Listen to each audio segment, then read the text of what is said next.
இந்த வீடியோவை யூரியா அதிகமாக பயன்படுத்த விவசாயிகளுக்கு ஷேர் பண்ணுங்க. யூரியாவில் 46% நைட்ரஜன் சத்து இருக்கு. அதாவது தலைச்சத்து வந்து 46% இருக்கு. 100 கிலோ கொண்டு போய் மண்ணில் போட்டோம்னா 46 கிலோ தலைச்சத்தா நம்ம மண்ணுக்கு கிடைக்கும். யூரியாவை நம்ம செடிக்கு கொடுக்கும்போது நம்ம செடியில வந்து இலையோட வளர்ச்சிங்கிறது அதிகமாக காணப்படும். அதாவது வெஜ்ஜடி குரோத்துமே விகரசா காணப்படும். இது காணப்படுறதுனால நம்ம செடியில வந்து அதாவது இலையில வந்து உங்களுக்கு குளோரோஃபில் கண்டென்ட் அதிகமாகி சூரிய ஒளியை தண்ணியை நல்லா எடுத்துக்கிட்டு உங்களுக்கு ஒளிச்சேர்க்கை அதிகமாக பண்ணு தாவரங்கிறது உங்களுக்கு 20-30% விளைச்சலை அதிகப்படுத்தி கொடுக்குங்க.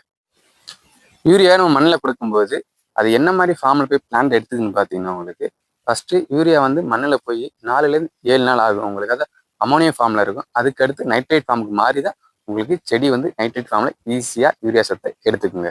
யூரியாவை நீங்கள் அதிகமாக பயன்படுத்தினா உங்கள் மண்ணில் வந்து அம்மோனியாவோட நச்சுத்தன்மை அதிகமாக காணப்படும்.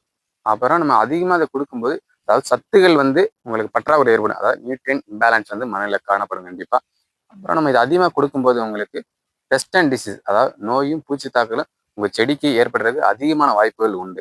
இது எல்லாத்தையும் நம்ம யூரியா ரொம்ப கொடுத்துட்டே இருக்கும்போது நம்ம மண்ணோட தன்மைங்கிறது வளங்கிறது குறைஞ்சு காணப்படும். இந்த பிரச்சனையை நம்ம எப்படி சரி செய்யலாம் பார்த்தீங்கன்னா மண் பரிசோதனை செஞ்சு நம்ம மண்ணில் எந்த அளவுக்கு தலைச்சத்து இருக்கோ அதுக்கு ஏற்ற மாதிரி யூரியா வந்து மண்ணில் கொடுங்க. அப்புறம் ஒரே டயத்தில் மொத்தமாக கொண்டு போய் யூரியாவை கொட்டாமல் அதை 2-3 பிரிவுகளாக பிரித்து நம்ம கொடுக்கும்போது நமக்கு நல்ல மகசூலும் கிடைக்கும். மண்ணில் வந்து யூரியாவோட அக்குமுலேஷனும் உங்களுக்கு அதாவது அம்மோனியோட அக்குமுலேஷனும் அதிகமாக இருக்காது. அப்புறம் நம்ம யூரியா வந்து கொடுக்கறது அதாவது நம்ம வந்து ஒரு தண்ணி பாய்ச்சுறீங்க அப்படின்னா அதுக்கு முன்னாடி கொடுத்துட்டு தண்ணி பாய்ச்சுங்க.